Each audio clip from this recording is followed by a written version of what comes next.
আসসালামু আলাইকুম, আমি শুভ। আইসিটি ক্যাম্পাসের পক্ষ থেকে সবাইকে স্বাগত জানাই। আজকে আমরা আলোচনা করব আমাদের তৃতীয় অধ্যায় সংখ্যা পদ্ধতি নিয়ে। তো তৃতীয় অধ্যায় দুইটা অংশে বিভক্ত আছে, একটা সংখ্যা পদ্ধতি আর একটা ডিজিটাল ডিভাইস। তো তৃতীয় অধ্যায়টা খুবই গুরুত্বপূর্ণ প্রতিটা স্টুডেন্টের জন্য, কারণ এই তৃতীয় অধ্যায় থেকে দুই সেট প্রশ্ন আসে, একটা সংখ্যা পদ্ধতি থেকে আর একটা লজিক গেট থেকে। তো আমরা যদি সংখ্যা পদ্ধতিটাকে খুব ভালোভাবে আয়ত্তে নিয়ে আসতে পারি, তাহলে আমরা খুব সহজেই কিন্তু 10 মার্কের অ্যান্সার করতে পারবো। তো আমাদের আজকের আলোচনার বিষয় হবে সংখ্যা পদ্ধতি। তো সংখ্যা পদ্ধতি দুটা শব্দ।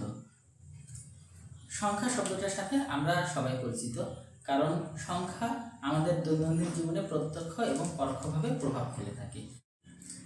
আমরা যদি হিসাব করতে চাই যে আমার কাছে কয়টা কলম আছে, তাও একটা সংখ্যার প্রয়োজন। এখন কয়টা বাজে এটা বলতেও প্রকাশ করতে একটা সংখ্যার প্রয়োজন, কোনো না কোনো সংখ্যা লাগবে। আমরা যদি এক জায়গা থেকে বাসা থেকে প্রাইভেট পড়তে যাই বা কলেজে যাই, সেক্ষেত্রে ভাড়া কত টাকা, সেটাও একটা সংখ্যা প্রয়োজন। তার মানে সংখ্যা কিন্তু আমাদের জীবনের সাথে একেবারে নিবিড়ভাবে জড়িত। তাহলে এই সংখ্যাটা আমরা কিন্তু ব্যবহার করে থাকি আমাদের নিজেদের প্রয়োজনে, কোনো হিসাব নিকাশকে বুঝে রাখার জন্য। তো এই সংখ্যাটা কিন্তু আমরা যেভাবে পেয়েছি এভাবে প্রথমের দিকে ছিল না। প্রথমের দিকে কি আমরা জানি যে আমরা যদি অনেক আগে ফিরে যাই, তাহলে সেক্ষেত্রে আমরা বইতে পড়েছিলাম যে মানুষ সভ্যতার শুরুতে বনে জঙ্গলে থাকতো, গুহাতে বাস করতো, তাই না? এবং তাদের জীবিকা নির্বাহের প্রধান উপকরণ ছিল বা মাধ্যম ছিল পশু শিকার করা এবং ফলমূল সংগ্রহ করা। তো আমরা যদি কয়েক হাজার বছর আগে মানে সভ্যতার সূচনা লগ্নে ফিরে যাই, তাহলে বই অনুসারে আমরা যদি চিন্তা করি, কোনো এক ব্যক্তি বনে জঙ্গলে বাস করে অথবা গুহাতে বাস করে পাহাড়ের, সে জীবিকা নির্বাহের জন্য স্বাভাবিকভাবেই সে বনে বের হবে। তো বনে বের হওয়ার পরে সে দেখলো একটা আপেল গাছ, তাহলে তার কাজই হচ্ছে ফলমূল সংগ্রহ করা, কারণ ফলমূল সংগ্রহ করে সে জীবিকা নির্বাহ করবে। তো আমরা ধরে নিলাম সে যদি আপেল গাছে ওঠে তাহলে সে একটা আপেল পারবে। তাহলে এই আপেল কয়টা পারলো বা তার কাছে কতটুকু আপেল আছে এবং এই খাবারটুকু বা আপেল কয়দিন যাবে, কয়দিন পরে তাকে আবার নতুন করে ফল সংগ্রহ করতে হবে, এই বিষয়গুলোকে কিন্তু বুঝে রাখতে হবে। তাহলে এই বিষয়গুলো বুঝে রাখার জন্য তারা কি ব্যবহার করতো, ওই দেয়ালে দাগ কেটে হিসাব রাখতো, দড়িতে গিরি দিয়ে ছোট ছোট নুড়ি পাথর ব্যবহার করে। তো আমরা ধরে নিলাম কেউ একজন একটা আপেল পারলো এবং সেই আপেলটা হিসাব রাখলো একটা দাগ দিয়ে। তো সে যদি ধরে নিলাম আরো একটা আপেল পারে বা তার কাছে থাকে সে দুইটা, এভাবে তিনটা থাকলে তিনটা, তাহলে পাঁচটা থাকলে পাঁচটা দাগ কেটে হিসাব রাখবে। এখন যদি সে খেয়ে ফেলে একটা, তাহলে সে একটা মুছে দিবে, আবার যদি আর একটা নিয়ে আসে তাহলে একটা দাগ দিবে, এইভাবে হিসাব রাখতে। তো অ্যাকচুয়ালি যদি মনে হয় স্বাভাবিকভাবে আপেল একটা থাকবে, একটা দাগ, খেয়ে ফেলবো, মুছে ফেলবো, হিসাব ক্লিয়ার, তাহলে এইভাবে তো হিসাব রাখাটা সহজ হয়। কিন্তু অ্যাকচুয়ালি আমরা যদি চিন্তা করি, এইভাবে হিসাব রাখাটা তখনই সহজ হয় যখন পরিমাণটা কম থাকে। যেমন একজন যদি একটা বড় আপেল গাছে উঠে, তাহলে সে তো 2-3টা আপেল পারবে না, একেবারে ঝাঁকি দিয়ে পারবে যতগুলো পড়ে। তো ধরে নিলাম 50টা আপেল পড়লো, তাহলে সে হিসাব রাখবে কিভাবে, 50টা দাগ কেটে। আপেলের পরিমাণ যদি 200টা হয়ে যায়, তাহলে 200টা দাগ কেটে। এখন এই 200টা দাগ কেটে যদি 200টা আপেলের হিসাব করা যায়, তাহলে সেটা কিন্তু আসলে খুবই কষ্টকর হয়ে যায়। তো ওই রোমানীয়রা চিন্তা করলেন যে আমরা যদি এভাবে 200টা আপেলের জন্য 200টা দাগ কাটি, তাহলে আসলে আমাদের জীবনধারার মানটা কখনো উন্নত করা সম্ভব না। তো সেক্ষেত্রে তারা চিন্তা করলো যে কোনো ভাবে হোক আমরা এই দাগকে কমাইতে হবে। তাহলে দাগকে যদি কমায় তাহলে কি করবে, আমরা একটা পদ্ধতি ব্যবহার করব, যেখানে একটা আপেল থাকলে একটা, দুইটা থাকলে দুইটা, তিনটা থাকলে তিনটা, চারটা থাকলে চারটা দাগের পরিবর্তে এই প্রতীক, পাঁচটা থাকলে এই প্রতীক। তাহলে এই প্রতীক আকারে হিসাব রাখবে। এতে সুবিধা কি, 5টা আপেলের বিপরীতে যে দাগ কেটে হিসাব রাখতো, এই 5টা দাগ কাটার পরিবর্তে এই একটা প্রতীক ব্যবহার করে খুব সহজে হিসাব রাখা যাচ্ছে। তখন এটাকে দেওয়া হয় III এইভাবে পড়া যায়। তো এইটা হচ্ছে একটা পদ্ধতি। আবার আমরা বাঙালিরা ব্যবহার করি 1 2 3 4 5, এটাও একটা পদ্ধতি। আমেরিকানরা 1 2 3 4 5, এমন প্রতিটা জাতিরই কিন্তু এমন নিজস্ব সংখ্যা মানে পদ্ধতি আছে, যে পদ্ধতিতে কোনো সংখ্যাকে লিখে প্রকাশ করা হয়।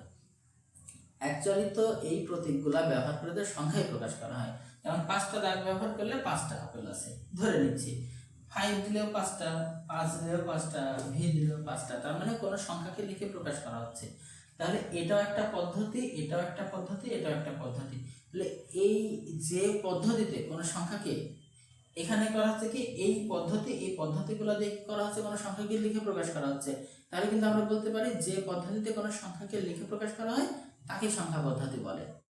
সংখ্যা পদ্ধতিকে প্রধানত দুই ভাগে ভাগ করা হয়, একটা স্থানিক সংখ্যা পদ্ধতি আর একটা অস্থানিক সংখ্যা পদ্ধতি।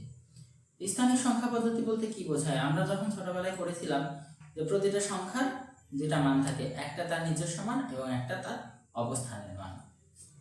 তাহলে আমরা যদি এখানে 2 লিখি, এটা দ্বারা বোঝাবে 2, কিন্তু এখানে যদি আবার আরেকটা 2 দিই, তাহলে এই 2 আর এই 2 কিন্তু এক না, কারণ এই 2-র অবস্থান এককের ঘরে, তাই 1 গুণ, তাহলে 2 1 গুণ হলে 2 হবে। কিন্তু যখন স্থান পরিবর্তন করবে তখন এই 2 কিন্তু 10 গুণ বেড়ে যাবে, তাহলে 2 10 গুণ হলে 20। এখানে যদি আমরা একটু খেয়াল করি, এটাও 2 এটাও 2, দেখতে দুজনা 2, দুজনের নিজস্ব মানও 2, কিন্তু দুজনার নিজস্ব মান হলেও অবস্থানের মান কিন্তু দুজনের এক না। এ দেখতে 2 হলেও এ শুধু 2, আর এটা দেখতে 2 হলেও এটা কিন্তু 20। যখন স্থান পরিবর্তন করছে তখন দেখতে সেম হলেও কিন্তু মানের পরিবর্তন হয়ে যাচ্ছে। তো এখানে যদি আবার আরেকটা 2 দিই, তাহলে সেই ক্ষেত্রে কিন্তু এটা আবার 100 গুণ বেড়ে যাবে, কারণ এটা এককের ঘর, দশকের ঘর, শতকের ঘর, তাহলে 2 শতকের ঘরে 100 গুণ বেড়ে যাবে, তখন হয়ে যাবে 200। তাহলে দেখতে সবাই একই হলে মানের দিক থেকে কিন্তু সবাই এক না। তাহলে এই যখন এককের ঘর থেকে স্থান পরিবর্তন করে দশকের ঘরে আসছে তখন তার মানও পরিবর্তন হয়ে যাচ্ছে, আবার শতকের ঘরে আসলে আবার মান পরিবর্তন হচ্ছে। তো আমরা এটা বলতে পারি স্থান পরিবর্তনের সাথে মানের পরিবর্তন হয়ে যাচ্ছে। তো যে পদ্ধতিতে কোনো অঙ্ক এই স্থান পরিবর্তনের সাথে মানের পরিবর্তন হয় তাকে স্থানিক সংখ্যা পদ্ধতি বলে। আবার স্থান পরিবর্তন করবে, আবার মানের পরিবর্তন হবে।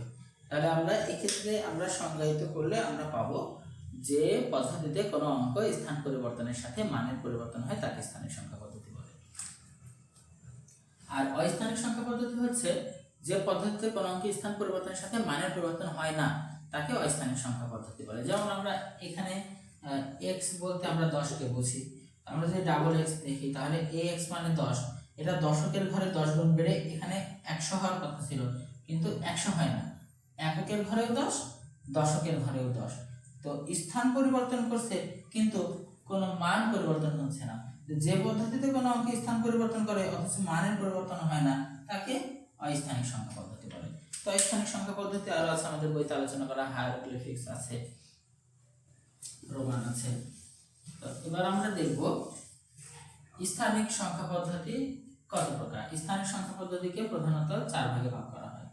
একটা হচ্ছে দশমিক, একটা অক্টাল, হেক্সাডেসিমাল,